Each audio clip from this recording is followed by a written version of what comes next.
Are you having fun? Did you know that Catalonia has Clientes two... tienen libertad total. Tenemos puntos y el coche habla, explica dónde ir para visitar los puntos más interesantes, pero también tiene la independencia para ir a cualquier sitio. En el auto de Andrés, por el filo de la casualidad, hablamos de las chicas de ayer, de las películas que vamos a ver y hacer.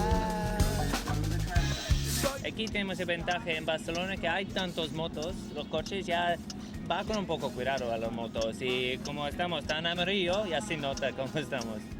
Como es un moto y un coche ya puede parcar en los dos, puede parcar en estación de motos y también a los plazas de parking. Sí.